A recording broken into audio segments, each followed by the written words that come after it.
Hey everyone, it's DrRIc. I'm doing a tutorial on walking versus resistance exercise. A few patients, it's now springtime in Illinois, and a few patients of mine have, when I see them in for their spring checkup, I don't see everybody every season. It's just the folks that I'm really trying to change lifestyle with that I might see on a frequent basis. And if you're healthy, you'll know it in my clinic because I'll say, well, this is boring. I have nothing to tell you. I'll see you in a year or 2 years. I think 2 years is a little bit too much time because a lot of stuff can happen in 2 years. So I usually keep it at the standard. Standard is check up on your birthday. I usually say birthday because it's easy to remember. For guys, if you haven't had a prostate exam by the time it's your birthday, time to see me. I probably wouldn't do that. Ladies, if you haven't had a pap smear, I don't do pap smears, but your gynae should be reminding you and I'll be seeing you.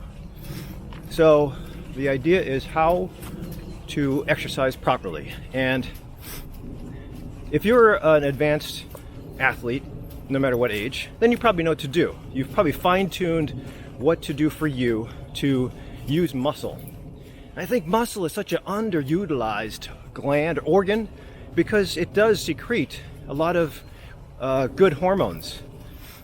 But usually the idea is nobody has time to exercise, or I'm in too much pain to exercise, and it's not utilized.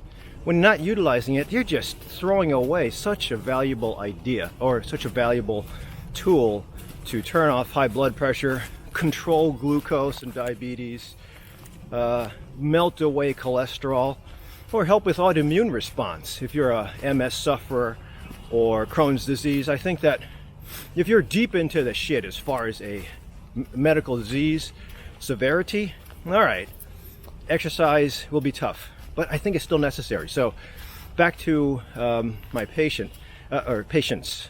When I ask about exercise, especially in the springtime, usually I'll hear, well, I didn't do anything for winter because it was too cold to get out. It's fine. What happened to indoors? But I'm not judging. The idea is that if you're using walking as an exercise routine, I think that's fair. I have a backpack on, doesn't weigh too much. I can usually put in about 2 gallons of water. It's about 8.5 pounds each. So 16 pounds, maybe 20 pounds if I weigh this backpack, or 30 pounds if I use a bigger backpack or a weight vest. That would be some resistance. Not for a half-hour walk, for a quick-paced hike for 2 hours, 3 hours, or using steps to really make a challenging exercise routine for my quads and legs, and also get some cardiovascular work going. So if you're going to be using walking outside around your block as your exercise of choice, I think that's okay. But one warning or one caveat is that when using walking, the human body has a great way of becoming efficient with calorie burning, fat storage, and walking.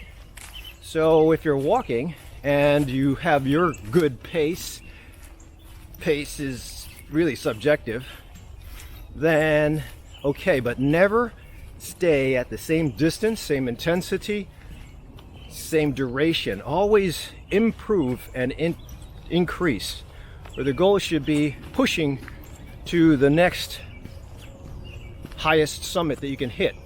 Now let's talk about those summits. So if you're walking, walk with resistance. You can take the same amount of time that you walk, usually a half hour to an hour a day, I think is reasonable, and you just make it harder. So carrying weight like I have in a backpack, or taking your distance that you walk every day, and say 2 miles around the block. Well, increase or decrease the time, meaning increase the speed. Make it faster so that you can cover that amount of ground in a shorter amount of time. If you make it faster, that automatically says that you're increasing your pace and you're putting more work into your walking. The other thing might be challenging it up by having yourself walk with a group. There's always empowerment when you're with a group, especially if the group has a goal of doing a 5K, for example. Dick Ponds is really good because they have walk to run programs every spring. And it might be worth it to look for your local walk to run program. If you're in the Chicago area, there's CARA, C-A-R-A, that Chicago Area's Runners Association. They post competitions, and they also have discussions online about training for those things: 5Ks, 8Ks, half marathons, marathons, hundreds. So search out for people with like-minded ideas, and you might find inspiration, especially if you're finding you don't want to get out this morning, it's Sunday, you want to sleep in. When you have a group that you have to answer to, makes you more involved. When you're more involved, you can take, especially on boring days or tough mornings, you can use the power of the group, power of the community, to fuel you or fuel your low level of energy. So take advantage of that, but don't just stick with one distance, one amount of intensity for the entire summer. And then in the wintertime, next time, if you're going to do anything and you can't get outside, just do something resistance-wise inside. So perhaps that would be the idea of introducing a resistance exercise routine. I'm going to talk in the future about muscle fibers and how, if you want to maximize on diabetes, high blood pressure, cholesterol, you've got to increase the recruitment of all the muscles. But with walking, if you're really good at conserving energy, you'll actually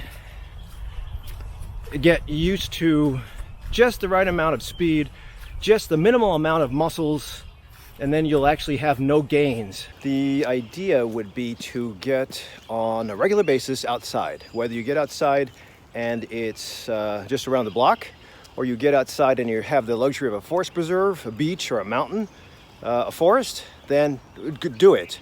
But bottom line is, don't be content with just sticking to the same track, the same distance, the same path, same amount of time, same amount of intensity. Always try to build up. The worst thing you can do is maintain. I mean, if you have disease, then you have to maintain so that it's symptom-free and not disease flaring. But if you have good control of your diseases, then I would try as best as possible to always push to the next summit. The body always needs a stimulus. It's called hormesis.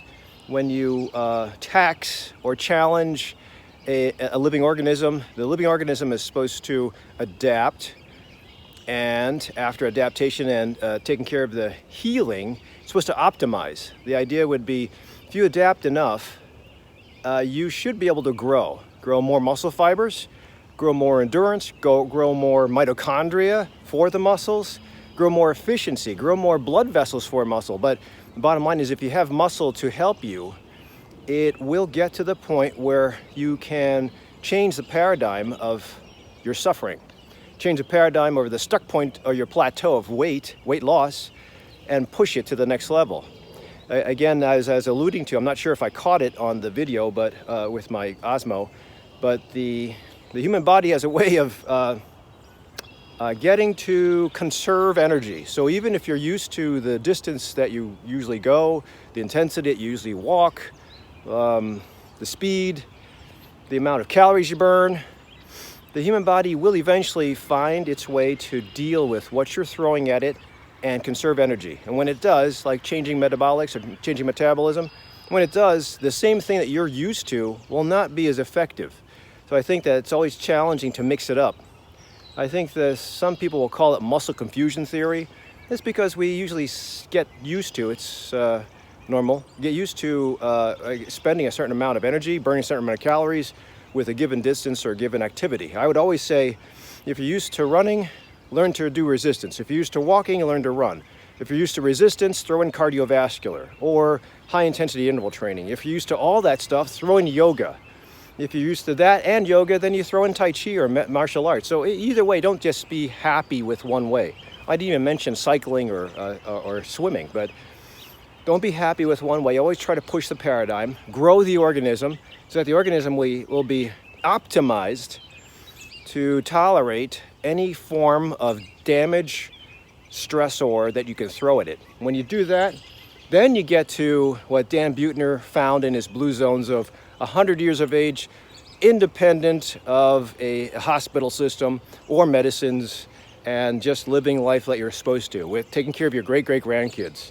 And unfortunately, with the diseases nowadays, The old school guys that can make it to 80 will probably have to bury some of their relatives because there's just so many diseases now. So don't fall prey to just taking medicines and being content, because I guarantee you, as you age, your contentment with status quo will be challenged with another medical problem. That's just the way it is, unfortunately.